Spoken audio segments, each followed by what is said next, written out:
अध्याय 17 श्रद्धात्रय विभाग योग। ओम श्री परमात्मने नमः। श्रीमद्भगवद गीता अथ सप्तदशोऽध्यायः। अर्जुन उवाच ये शास्त्रविधिमुत्सृज्य यजन्ते श्रद्धयान्विताः तेषां निष्ठा तु का कृष्ण सत्वमाहो रजस्तमः। અર્જુન બોલ્યા, હે કૃષ્ણ, જે માણસો શાસ્ત્ર વિધિને ત્યાગ કરીને શ્રદ્ધા ભાવે દેવ આદિને પૂજે છે એમની સ્થિતિ તો પછી કઈ ગણાય? સાત્વિકી, રાજસી કે તામસી? શ્રી ભગવાન વાચ ત્રિવિધા ભવતિ શ્રદ્ધા દેહિનામ સા સ્વભાવજા સાત્વિકી રાજસી ચૈવ તામસી ચેતિ તામ શૃણુ। શ્રી ભગવાન બોલ્યા, માણસોની એ શાસ્ત્રીય સંસ્કારો વિનાની કેવળ સ્વભાવમાં જન્મેલી શ્રદ્ધા સાત્વિકી, રાજસી અને તામસી એમ 3 પ્રકારની જ હોય છે। એને તું મારી પાસેથી સાંભળ। હવે આમાં જે સ્વભાવજા શ્રદ્ધાનો મતલબ સમજાવ્યો છે, જે શ્રદ્ધા શાસ્ત્ર વાંચવા સાંભળવાથી જન્મી નથી, પણ પૂર્વના અનેક જન્મોમાં તેમજ આ જન્મમાં કરેલ કર્મના સંચિત સંસ્કારોમાંથી જન્મી છે, એ શ્રદ્ધા સ્વભાવજા કહેવાય છે। સત્વાનુરૂપા સર્વસ્ય શ્રદ્ધા ભવતિ ભારત શ્રદ્ધામયોયમ પુરુષો યો યચ્છદ્ધસ્સ એવ સઃ। હે ભરતવંશી, સૌ માણસોની શ્રદ્ધા એમના અંતઃકરણને અનુરૂપ હોય છે। આ જીવાત્મા શ્રદ્ધામય છે, માટે જે માણસ જેવી શ્રદ્ધા રાખનારો છે એ પોતે પણ એવા જ સ્વભાવનો છે। યજન્તે સાત્વિકા દેવાન યક્ષ રક્ષાંસી રાજસા પ્રેતાન ભૂત ગણાંશ્ચાન્યે યજન્તે તામસા જનાઃ। સાત્વિક માણસો દેવોને પૂજે છે, રાજસી માણસો યક્ષ અને રાક્ષસોને, તથા બીજા જે તામસી માણસો છે તેઓ પ્રેતો અને ભૂતોને પૂજે છે। અશાસ્ત્ર વિહિતં ઘોરં તપ્યન્તે યે તપોજનાઃ દંભાહંકાર સંયુક્તા કામરાગ બલાન્વિતાઃ। બીજા જે માણસો શાસ્ત્ર વિધિ વિનાનું માત્ર મન માન્યું ઘોર તપ આચરે છે, તથા દંભ અને અહંકારથી ભરેલા તેમજ કામના, આસક્તિ તથા બળના અભિમાનથી પણ ભરેલા છે। કર્ષયંત શરીરસ્થમ ભૂતગ્રામમચેતસઃ મયિ ચૈવાંત શરીરસ્થં તાન વિદ્યાસુર નિશ્ચયાન। તથા જેઓ શરીર રૂપે રહેલા ભૂત સમુદાયને અને અંતઃકરણમાં રહેલા મુજ પરમાત્માને પણ કૃશ કરનારા છે, એ અજ્ઞાનીઓને તું આસુરી સ્વભાવના જાણ। અહીંયા ભૂત સમુદાય એટલે 5 મહાભૂત, એટલે કે મન, બુદ્ધિ, અહંકાર, 10 ઇન્દ્રિયો અને ઇન્દ્રિયોના 5 વિષયો, આ 23 તત્વોના સમુદાયનું નામ ભૂત સમુદાય છે। કૃષ્ણનો મતલબ જે ભગવાન બોલ્યા છે, શાસ્ત્ર કરતા અવળું મનમાન્યું ઘોર તપ આચરીને અને વિવિધ જાતના ભયાનક આચરણો વડે શરીરને સૂકવી નાખવું તથા એવા જ આચરણોથી અંતઃકરણમાં રહેલા પરમાત્માના અંશ સ્વરૂપ જીવાત્માને પણ ક્લેશ પહોંચાડવો, એનું નામ ભૂત સમુદાય અને અંતર્યામી પરમાત્માને કૃશ કરવા કહેવાય છે.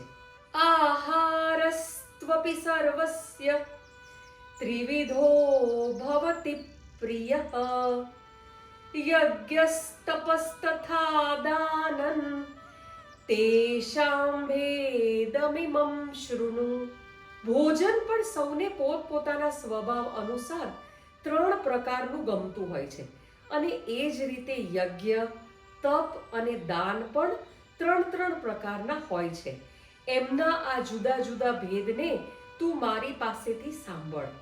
આયુઃસત્ત્વબલારોગ્ય સુખપ્રીતિ વિવર્ધનાઃ રસ્યા સ્નિગ્ધા સ્થિરારુદ્યા આહારા સાત્વિક પ્રિયાઃ.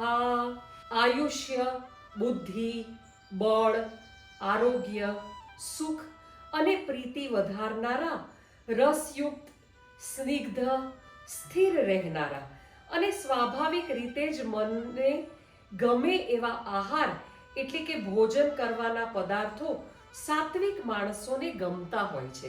કટ્વમ લલવણાત્યુષ્ણ તીક્ષ્ણ રૂક્ષ વિદાહિનઃ આહારા રાજસસ્યેષ્ટા દુઃખ શોકામય પ્રદાઃ. અતિ કડવા, ખાટા, ખારા, ઘણા ગરમ, તીખા, ભૂંજેલા, દાહ જન્માવનારા અને દુઃખ, ચિંતા તથા રોગોને જન્માવનારા આહારો રાજસી માણસને ગમતા હોય છે. યાતયામંગતરસમ પૂતિ પર્યુષિતૈ ચ યત ઉચ્છિષ્ટમપી ચામેધ્યમ ભોજનં તામસપ્રિયમ. જે ભોજન અડધું પાકેલું અને અડધું કાચું, સુકાઈ ગયેલા રસનું, સ્વભાવે જ દુર્ગંધી, વાસી અને એઠું છે તથા જે અપવિત્ર પણ છે, એ ભોજન તામસી માણસને ગમતું હોય છે. અફલાકાંક્ષીભિર્યજ્ઞો વિધિદૃષ્ટો યુજ્યતે યષ્ટવ્યમેવેતિ મનસ સમાધાય સ સાત્વિક. જે શાસ્ત્ર વિધિ દ્વારા નિયત કરેલો યજ્ઞ કરવો એ જ કર્તવ્ય છે એમ મનમાં નિશ્ચય કરીને ફળની ઈચ્છા વિના માણસો વડે કરવામાં આવે છે, એ સાત્વિક છે. અભિસંધાય તુ ફલં દંભાર્થમપી ચૈવ યત ઇજ્યતે ભરત શ્રેષ્ઠ તૈયજ્ઞમ વિદ્ધિ રાજસમ. પણ હે ભરત શ્રેષ્ઠ, કેવળ દંભ આચરવા ખાતર અથવા ફળ પ્રત્યે લક્ષ્ય રાખીને જે યજ્ઞ કરાય છે એ યજ્ઞને તું રાજસ જાણ. વિધિહીનમ સૃષ્ટાનમ મંત્રહીનમ દક્ષિણમ શ્રદ્ધા વિરહિતં યજ્ઞં તામસમ પરિચક્ષતે. શાસ્ત્ર વિધિ વિના, અન્નદાન વિના, મંત્ર રહિત, વિના દક્ષિણાએ અને શ્રદ્ધા ભાવ વિના કરવામાં આવેલા યજ્ઞને તામસ યજ્ઞ કહેવાય છે. દેવદ્વિજ ગુરુ પ્રાજ્ઞ પૂજનમ શૌચમાર્જવમ બ્રહ્મચર્યમહિંસા ચ શારીરં તપ ઉચ્યતે. દેવો, બ્રાહ્મણ, ગુરુજનો અને જ્ઞાનીજનોનું પૂજન, પવિત્રતા, સરળપણું, બ્રહ્મચર્ય અને અહિંસા આ શરીરનું તપ કહેવાય છે. અનુદ્વેગકરમ વાક્યમ સત્યમ પ્રિયહિતં ચ યત સ્વાધ્યાયાભ્યસનૈ ચૈવ વાङ्મયં તપ ઉચ્યતે. જે ઉદ્વેગ ન જન્માવનારું, પ્રિય અને હિતકારક તેમજ યથાર્થ વચન છે તથા જે વેદ શાસ્ત્રોના વાંચનનો અને પરમેશ્વરના નામ જપનો અભ્યાસ છે એ જ વાણીનું તપ કહેવાય છે. મનઃ પ્રસાદ સૌમ્યત્વમ મૌનમાત્મ વિનિગ્રહ ભાવ સંશુદ્ધિરિત્યેતત તપો માનસમુચ્યતે. મનની પ્રસન્નતા, શાંત ભાવ, ભગવાન ચિંતન કરવાનો સ્વભાવ, મનનો નિગ્રહ અને અંતઃકરણના ભાવોની સારી પેટે પવિત્રતા, આ પ્રમાણેનું આ મનનું તપ કહેવાય છે. શ્રદ્ધયા પરયા તપ્તન તપસ્તત ત્રિવિધં નરૈઃ અફલાકાંક્ષિભિર્યુક્તૈઃ સાત્વિકં પરિચક્ષતે. ફળની ઈચ્છા વિનાના યોગીજનો દ્વારા પરમ શ્રદ્ધાથી આચરવામાં આવેલા એ 3 પ્રકારના એટલે કે કાયિક, વાચિક અને માનસિક તપને સાત્વિક કહે છે. સત્કારમાન પૂજાર્થં તપોદંભેન ચૈવ યત ક્રિયતે તદિહ પ્રોક્તમ રાજસૈચલમધ્રુવમ. જે તપ સત્કાર, માન અને પૂજા ખાતર તથા બીજા કોઈ સ્વાર્થ ખાતર પાખંડથી આચરવામાં આવે છે એ અનિશ્ચિત તેમજ ક્ષણિક ફળ આપનારું તપ અહીં રાજસ કહેવાયું છે. મૂઢગ્રાહેણાત્મનો યત પીડયા ક્રિયતે તપઃ પરસ્યોત્સાદનાર્થં વા તત્તામસમુદાહૃતમ. તે તપ મૂર્ખતાપૂર્વક હઠથી મન, વાણી, શરીરની પીડા સહિત અથવા બીજાનું અનિષ્ટ કરવા માટે આચરવામાં આવે છે. એ તપ તામસ કહેવાયું છે. દાતવ્યમિતિ યદ્દાનં દીયતે નુપકારિણે દેશે કાલે ચ પાત્રે ચ તદ્દાનં સાત્વિકં સ્મૃતમ. દાન આપવું એ જ કર્તવ્ય છે. એવા ભાવથી જે દાન યોગ્ય દેશ, યોગ્ય કાળ અને યોગ્ય પાત્ર પ્રાપ્ત થતા પોતાના પર જેણે ઉપકાર નથી કર્યો એવા માણસને પ્રત્યુપકારની અપેક્ષા ન રાખતા નિસ્વાર્થ ભાવે જે આપવામાં આવે છે એ દાન સાત્વિક કહેવાયું છે. યત્તુ પ્રત્યુપકારાર્થમ ફલમુદ્દિશ્ય વા પુનઃ દીયતે ચ પરિક્લિષ્ટં તદ્દાનં રાજસં સ્મૃતમ. પરંતુ જે દાન ક્લેશપૂર્વક તથા પ્રત્યુપકારની અપેક્ષાથી કે ફળને દ્રષ્ટિમાં રાખ્યા પછી અપનાવવામાં આવે છે એ દાન રાજસ કહેવાયું છે. અદેશ કાલે યદ્દાનમ અપાત્રેભ્યશ્ચ દીયતે અસત્કૃતમવજ્ઞાતં તત્તામસમુદાહૃતમ.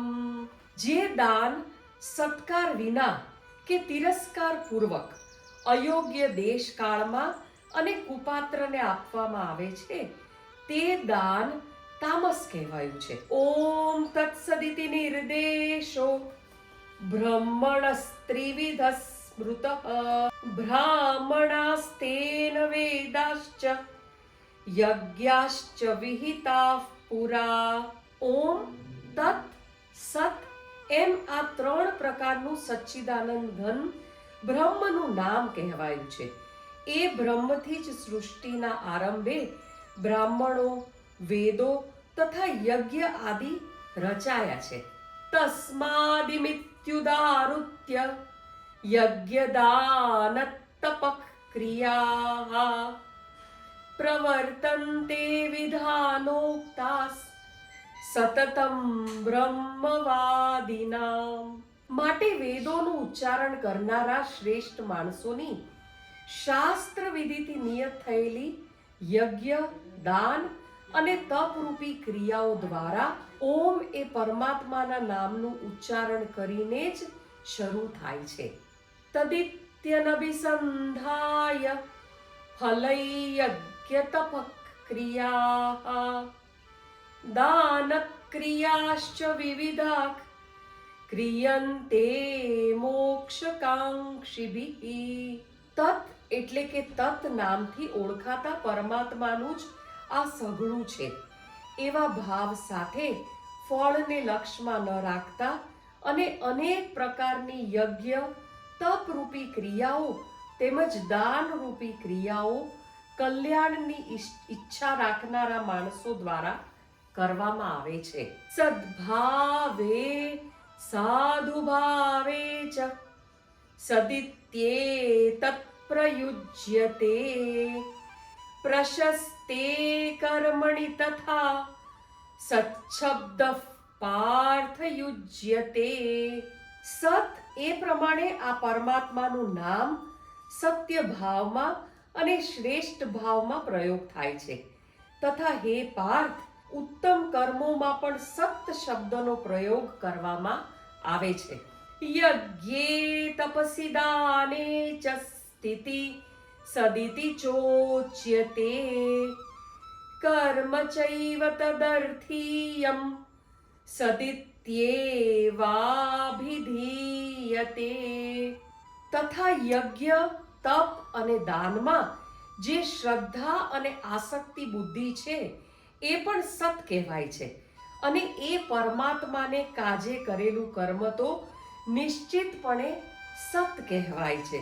અશ્રદ્ધયા હુતં દત્તં તપસ્તપ્तं કૃतं ચ યત અસદિત્યુચ્યતે પાર્થ ન ચ તત્પ્રેત્ય નો ઇહ. હે પાર્થ, વગર શ્રદ્ધાએ કરાયેલો હવન, દીધેલું દાન, આચરેલું તપ અને જે કંઈ પણ કરવામાં આવેલું શુભ કર્મ છે એ સઘળું અસત કહેવાય છે. માટે એ ન તો આ લોકમાં લાભદાયક છે કે ન તો મર્યા પછી. હવે આપણે આ અધ્યાય શ્રદ્ધાત્રય વિભાગ યોગ નો સરળ ગુજરાતી સાર સમજી લઈએ. અધ્યાય 17માં ભગવાન શ્રી કૃષ્ણ કહે છે કે દરેક મનુષ્યની શ્રદ્ધા તેની પ્રકૃતિ મુજબ હોય છે. શ્રદ્ધા 3 પ્રકારની હોય છે. સાત્વિક શ્રદ્ધા, જે લોકો શુદ્ધ મન, સારા વિચારો ધરાવે છે તેઓ દેવોની ઉપાસના કરે છે, સત્ય અને ધાર્મિક માર્ગે ચાલે છે. રાજસિક શ્રદ્ધા, જે લોકો ઈચ્છાઓ અને લાલચથી પ્રેરિત હોય છે તેઓ યક્ષ અને રાક્ષસો જેવા શક્તિઓની ઉપાસના કરે છે અને ફળની આશા રાખે છે. ત્રીજા પ્રકારની શ્રદ્ધા તામસિક શ્રદ્ધા, જે લોકો અજ્ઞાન અને આળસમાં જીવતા હોય છે તેઓ ભૂત, પ્રેત અથવા અશુદ્ધ શક્તિઓમાં માનતા હોય છે. આહાર પણ 3 પ્રકારના હોય છે. ભગવાન જણાવે છે શુદ્ધ, તાજું અને આરોગ્યવર્ધક ખોરાક એટલે સાત્વિક ખોરાક, તીખું, ખાટું, ખારું, વધારે મસાલેદાર એટલે કે રાજસિક ખોરાક, બેસેલું, બગડેલું, અશુદ્ધ એટલે કે તામસિક ખોરાક. યજ્ઞ, તપ અને દાન પણ 3 પ્રકારના હોય છે. ભગવાન જણાવે છે કે યજ્ઞ સાત્વિક, રાજસિક અને તામસિક 3 પ્રકારના યજ્ઞ નિયમ પ્રમાણે ફળની ઈચ્છા વગર કરવો તે યજ્ઞ સાત્વિક યજ્ઞ કહેવાય છે. ફળ મેળવવાની આશા સાથે કરવું તે રાજસિક યજ્ઞ કહેવાય છે. નિયમ વગર, શ્રદ્ધા વગર કરવો તે તામસિક યજ્ઞ કહેવાય છે. તપ 3 પ્રકારના તપ: શારીરિક તપ, વાણીનું તપ અને મનનો સંયમ. 3 પ્રકારના તપ: સાત્વિક તપ એટલે કે શ્રદ્ધા અને શુદ્ધ ભાવથી કરાયેલું તપ સાત્વિક તપ છે. ખાલી દેખાવ માટે કરાયેલું તપ રાજસિક તપ છે. પોતાને કે બીજાને દુઃખ આપવા માટે કરાયેલું તપ તામસિક તપ કહેવાય છે. ભગવાન જણાવે છે કે દાન પણ 3 પ્રકારના છે: સાત્વિક, રાજસિક અને તામસિક. યોગ્ય વ્યક્તિને યોગ્ય સમયે નિસ્વાર્થ ભાવથી આપેલું દાન સાત્વિક દાન કહેવાય છે. ફળની આશા સાથે આપેલું દાન રાજસિક દાન જણાવ્યું છે. અયોગ્ય રીતે અનાદરથી આપેલું દાન તામસિક દાન કહેવાયું છે. ઓમ તત સત આ 3 શબ્દો ભગવાનને અર્પણ અને સત્યતાનું પ્રતીક છે. કોઈ પણ સારા કાર્યમાં આ ભાવ રાખવાથી તે કાર્ય પવિત્ર બને છે. અધ્યાયનો સારાંશ મનુષ્યની શ્રદ્ધા અને તેનો સ્વભાવ તેની જીવનશૈલી અને કર્મોને નક્કી કરે છે. સાત્વિક માર્ગ અપનાવવાથી જીવન શુદ્ધ, શાંત અને ઉત્તમ બને છે. ઓમ તત્સદિતિ શ્રીમદ્ ભગવદ્ ગીતાસુ ઉપનિષત્સુ બ્રહ્મ વિદ્યાયાય યોગ શાસ્ત્રે શ્રી કૃષ્ણાર્જુન સંવાદે શ્રદ્ધાત્રય વિભાગ યોગો નામ સપ્તદશોऽધ્યાયઃ. ઓમ શ્રી કૃષ્ણાર્પણમસ્તુ. હરયે નમઃ. હરયે નમઃ. હરયે નમઃ.